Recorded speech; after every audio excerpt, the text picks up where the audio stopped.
झारखंड में किसी भी कीमत पर सत्ता हासिल करने की जुगत में लगी भाजपा को कुछ सीटों का नुकसान हो सकता है, या यूं कहें कि भाजपा की कुछ सीटें फंस गई हैं क्योंकि वे अपने बागी नेताओं को मनाने में नाकामयाब साबित हो गए हैं। टिकट बंटवारे से भाजपा के कई नेता और कार्यकर्ता नाराज हैं। उनकी नाराजगी की तमाम खबरें आप तक पहुंची तो जरूर होंगी। यह भी पहुंची होंगी कि कैसे हिमंता बिस्व शर्मा, शिवराज सिंह चौहान, संजय सेठ आदि तमाम बड़े नेता नाराज साथियों को मनाने के लिए आधी आधी रात घर घर जा रहे थे, उन्हें समझा रहे थे। मान मनोबल का कार्यक्रम चल रहा था। देखिए, कुछ लोग तो मान गए हैं, लेकिन कई ऐसे हैं जो नहीं माने और मानेंगे भी नहीं, क्योंकि सभी ने नामांकन दाखिल कर दिया है। अब कुछ नहीं हो सकता। यानी कि कुल जमा बात इतनी कि 81 सीटों की विधानसभा में हार जीत के लिए 2-3 सीटें भी बहुत अहम हो जाती है। तो आप सोचिए कि अगर कोई पार्टी अपने ही नाराज लोगों के कारण 5 से 6 सीटों पर फंस जाए तो इसका असर, इसका मतलब क्या होगा। फंसने से मेरा मतलब है कि ये ऐसी सीटें हैं जहां भाजपा आसानी से जीत सकती थी, लेकिन अब मामला मुश्किल हो गया है। इस वीडियो में सीधे उन सीटों की बात करेंगे, बहुत इतिहास और अन्य आंकड़ों पर नहीं जाएंगे। साफ साफ बताएंगे कि वे सीटें कौन सी हैं, बागी नेताओं का प्रभाव कितना है, वे कितने वोट लेकर आ सकते हैं और इसका भाजपा के प्रत्याशियों पर कितना असर और क्या असर पड़ेगा। तो फिर चलिए शुरू करते हैं झारखंड की ऐसी सीटों का विश्लेषण जहां भाजपा की पारी उन्हीं के नेताओं के कारण डगमगाने लगी है। नमस्कार, जोहार, हमारा नाम है आकाश आनंद और आप देखना शुरू कर चुके हैं झारखंड की राजनीति का सबसे अधिक लोगों का पसंदीदा विश्लेषणात्मक कार्यक्रम, जिसका नाम है सियासी कहानियां सीजन 2।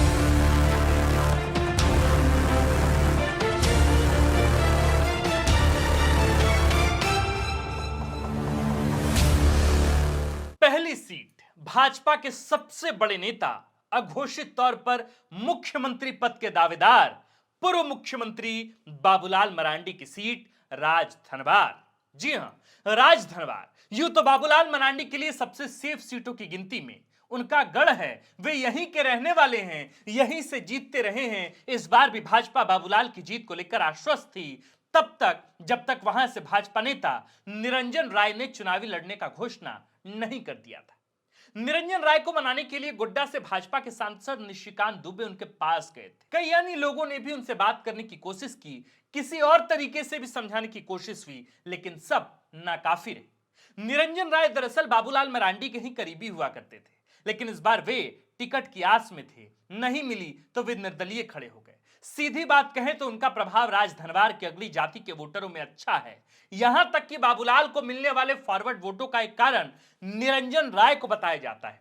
इसलिए तो यहां भाजपा कभी नहीं जीत पाई। राजधनवार भाजपा का नहीं, बाबूलाल का गढ़ बना रहा। सीधे शब्दों में कहें तो बाबूलाल को मिलने वाला फॉरवर्ड वोट निरंजन राय के होने से प्रभावित होगा। अगर निरंजन राय 10 या 12 हजार वोट भी लाते हैं, हालांकि इससे ज्यादा लाने का अनुमान है, तो वे सीधे तौर पर भाजपा को ही नुकसान पहुंचाएंगे। हालांकि रविंद्र राय को कार्यकारी अध्यक्ष बनाने का असर रहेगा, लेकिन फिर भी नुकसान तो नुकसान ही है और ठीक ठाक नुकसान भी हो सकता है। बाबूलाल के लिए सिर्फ एक बात जो राहत भरी है, वो यह कि झामुमो और माले अलग अलग चुनाव लड़ रहे हैं, यानी विरोधी गठबंधन के भी वोट बट रहे हैं।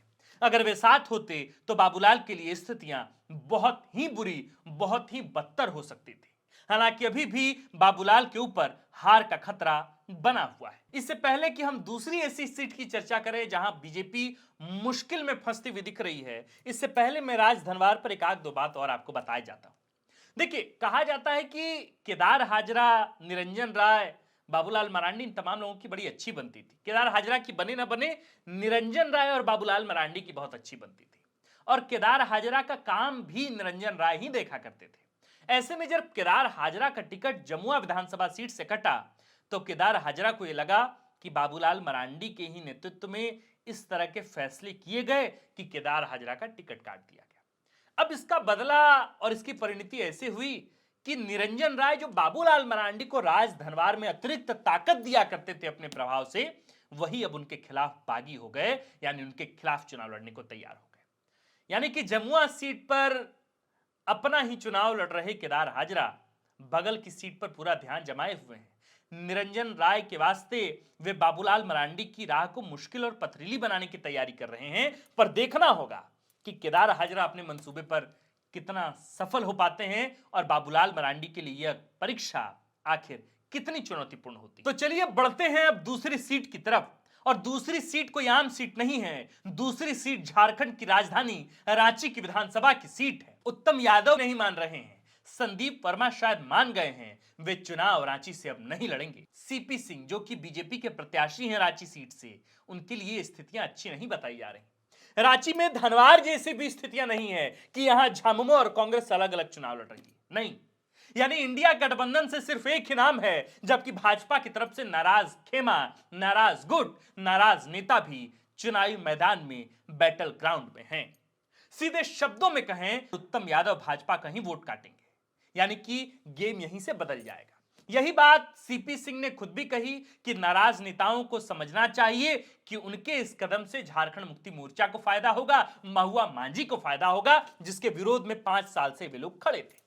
पिछली बार ही सीपी सिंह की जीत का मार्जिन बहुत कम हो गया था, उनका वोट प्रतिशत भी गिर गया था। इस बार भाजपा के कार्यकर्ता भी इस बात से खफा हैं कि उन्हें 7वीं बार टिकट दिया गया है। ऐसा कहा जा रहा है कि उनके खिलाफ एंटी इनकम्बेंसी है। पर सवाल यही कि क्या इतने एंटी इनकम्बेंसी होने के बावजूद, जब पिछली बार सीपी सिंह बड़े ही कम मार्जिन से चुनाव जीते, तो इस बार क्या महुआ मांझी उनको छोड़ेंगे? देखना दिलचस्प होगा। और कहा यह भी जा रहा है कि रांची की सीट पर बीजेपी फंस सकती है। अब बढ़ते हैं तीसरी सीट की तरफ। मधुपुर में इस बार भाजपा के लिए काफी संभावनाएं थीं कि झारखंड मुक्ति मोर्चा को वहां हराया जा सकता था, लेकिन राज पलिवाल का बागी होना भाजपा के लिए शुभ संकेत तो कतई नहीं। पिछले उपचुनाव में भी उनका टिकट भाजपा ने काटा था, जिसके बाद उनकी नाराजगी साफ तौर पर दिख रही थी, लेकिन वे चुनाव नहीं लड़े थे। इस बार उन्होंने चुनाव लड़ने का फैसला किया है या नहीं, यह अब तक क्लियर नहीं है। पिछली बार अकेले होने के बाद भी भाजपा वहां हार गई थी। इस बार निर्दलीय होने का नुकसान और भी अधिक हो सकता है अगर राज पलिवाल चुनाव लड़ने की तैयारी शुरू कर दे तब। लेकिन जो इनपुट आ रही है मधुपुर से, वो ये कि राज पलिवाल मान गए हैं, राज पलिवाल को बीजेपी ने मना लिया है, राज पलिवाल वहां से चुनाव फिलहाल नहीं लड़ेंगे। ऐसा ही माहौल फिलहाल दिख रहा है, क्योंकि वहां उनकी एक्टिविटी फिलहाल नहीं है। लेकिन पिछले बार के अगर आप चुनाव को देखें तो लगभग राज पलिवाल को जब टिकट नहीं दिया गया और गंगा नारायण सिंह को जब टिकट मिला उपचुनाव में, तब नोटा में कितने वोट पड़े थे? लगभग 55-5700 के आसपास के वोट थे। तो राज पलिवाल जब नहीं चुनाव में होते हैं तो नोटा में भी वोट जाता है, और वही नोटा का उतना वोट जो है वो मायने रखता है चुनाव बीजेपी के जीतने में और हारने में।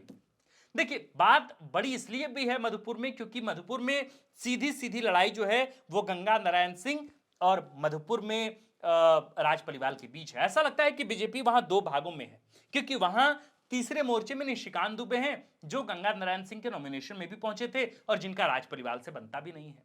अगर राज पलिवाल वहां डैमेज करते हैं और गंगा नारायण सिंह उस डैमेज को कंट्रोल नहीं कर पाते हैं, तो संभव है कि मधुपुर में मुसीबतें बीजेपी के लिए खड़ी हो सकती हैं। पर देखना होगा कि मधुपुर क्या वाकई अपने नतीजों से सबको चौंकाएगा। राज पलिवाल अगर चुनाव में खड़े होते हैं तब, हालांकि उन्होंने 48 घंटे का अल्टीमेटम बीजेपी नेतृत्व को दिया था, प्रदेश नेतृत्व को दिया था कि आप कैंडिडेट बदलें वरना मैं चुनाव बागी होकर लड़ना शुरू कर दूंगा। लेकिन फिलहाल 48 घंटे भी बीत गए, राज पलिवाल मान गए और राज पलिवाल फिलहाल चुनाव नहीं लड़ने जा रहे हैं। अगर वे चुनाव इसके बाद भी लड़ते हैं तब नुकसान बीजेपी को हो सकता है, वरना देखना होगा कि शहरी क्षेत्रों में बीजेपी इस बार कितना लीड लेकर आती है, तभी इससे यह तय होगा कि मधुपुर में इस बार बीजेपी जीत रही है या फिर नहीं। अब बढ़ते हैं चौथी सीट की तरफ, जिस सीट को लेकर कहा जा रहा है कि यह सीट तो अर्जुन मुंडा की सीट है। देखिए, अर्जुन मुंडा की सीट तो कभी खरसावा हुआ करती थी, पोटका उनकी सीट थी नहीं। चूंकि इस बार बीजेपी ने मीरा मुंडा को टिकट दिया है, तो कहा जा रहा है कि मीरा मुंडा कम, अर्जुन मुंडा ज्यादा चुनाव लड़ रहे हैं पोटका की सीट पर। अब कम और ज्यादा कौन लड़ रहा है ये तो नतीजे में पता चलेगा, पर पोटका में मेनका सरदार और कांके से कमलेश राम को मनाने में भाजपा को सफलता हाथ लग गई है। वरना यहां भी रांची वाली स्थिति हो सकती थी कि कई गुट यहां खड़े होते। हालांकि अभी भी भाजपा जीत को लेकर आश्वस्त पोटका में नहीं है। देखा जाएगा कि इन सीटों पर क्या होता है। फिलहाल स्थितियां बहुत अच्छी नहीं दिख रही हैं पोटका में भी। लेकिन हां, अर्जुन मुंडा है, पूर्व मुख्यमंत्री रहे हैं, कई बार के मुख्यमंत्री हैं, केंद्रीय मंत्री रहे हैं और आदिवासी मामलों के मंत्री रहे हैं। जनजातीय मामलों के मंत्री रहे हैं, तो आसान तो झारखंड मुक्ति मोर्चा कांग्रेस गठबंधन के लिए भी वहां नहीं होगा। पर पोटका में क्या होगा इस बार, वो भी देखना दिलचस्प होगा। गुमला में मिसिर कुजूर से मिलने हेमंता गए थे, लेकिन सूचना है कि वे नहीं मानी। गुमला से वे पहले भी भाजपा की टिकट पर चुनाव लड़ चुके हैं। उनका अलग चुनाव लड़ना भाजपा के लिए बड़ा नुकसान है, क्योंकि वे जो वोट लाएंगे भाजपा से ही वोट काटेंगे। उरांव जनजाति पर मिसिर कुजूर की अच्छी पकड़ है और उरांव जनजाति गुमला में बहुतायत में है। यह सीट भी भाजपा के लिए मुश्किल है। बाकी देखा जाएगा कि यहां आखिर क्या होता है। अंतिम सीट जमशेदपुर पूर्वी की सीट है, जहां से एक नहीं कई विरोधी खड़े हैं। ये सभी भाजपा के भीतर रघुवर दास से खफा लोग हैं, जो इस बात से नाराज हैं कि रघुवर दास की बहू पूर्णिमा दास को टिकट दिया गया। क्या आपने गौर किया कि जिन सीटों की फंसने होने की बात हमने कही, सभी सीटें हाई प्रोफाइल सीट। मसलन भाजपा के प्रदेश अध्यक्ष की सीट है राजधनबार, जहां से बाबूलाल मरांडी चुनाव लड़ने जा रहे हैं। दूसरी सीट रांची की है, जहां से पूर्व मंत्री कई बार के विधायक सीपी सिंह चुनाव लड़ने जा रहे हैं। जमशेदपुर से पूर्व मुख्यमंत्री रघुवर दास की पतोह चुनाव लड़ने जा रही हैं। इस तरह अंतर विरोध के कारण फंसी सभी सीटें अहम हो जाती हैं, जिसके हारने के दूरगामी प्रभाव होंगे। इन सीटों के अलावा भी कई सीटें हैं जहां भाजपा के प्रत्याशी के नाम को लेकर नाराजगी है, लेकिन उनका बड़ा असर नहीं दिखता, या वे सीटें इतनी अहम नहीं, क्योंकि जिन सीटों पर हमने आज बात की है वे भाजपा जीतने की स्थिति में होकर भी वहां नैया पार स्थिति में नहीं दिख रही है। यानी कि वहां नाव बीजेपी की डगमगा सकती है अगर चीजें लास्ट टाइम तक मैनेज नहीं किया गया तब। हालांकि नाराजगी के कुछ स्वर झारखंड मुक्ति मोर्चा, कांग्रेस आदि पार्टियों में भी है। ऐसा नहीं है कि सिर्फ बीजेपी की बात हम कर रहे हैं, लेकिन जैसा कि मैंने आपसे कहा है कि उनका बड़ा असर नहीं होने जा रहा है, लेकिन फिर भी गठबंधन ने भी ऐसे कई मौके गंवाए हैं जहां उनकी जीत आसानी से हो सकती थी। उन सीटों पर हम अगली वीडियो में बात करेंगे और विस्तार से बात करेंगे। विस्तार से क्या, फिलहाल तो यही बता सकते हैं कि भाई इंडिया गठबंधन के अलायंस के लोग तो आपस में एक एक सीट पर दो दो लोग लड़ रहे हैं चुनाव, तो ऐसे में नुकसान किसका होगा? जाहिर है कि इंडिया गठबंधन का भी नुकसान होगा, पर उस गठबंधन के नुकसान के बारे में हम आपको बताएंगे अगली वीडियो में। फिलहाल हमने आपको बीजेपी की वो तमाम सीटें बताई हैं जहां संभावनाएं अत्यधिक थीं, पर अब संभावनाएं कटिंग एज पर आकर खड़ी हैं। देखना होगा कि वहां निर्णायक भूमिका में कौन होता है, बीजेपी या फिर झारखंड मुक्ति मोर्चा कांग्रेस। आप देख रहे थे द फोर्थ पिलर। हमारा नाम आकाश आनंद है, कैमरे के पीछे हैं विक्की। द फोर्थ पिलर का प्रीमियम कंटेंट, सियासी कहानियां सीजन 2। शुक्रिया।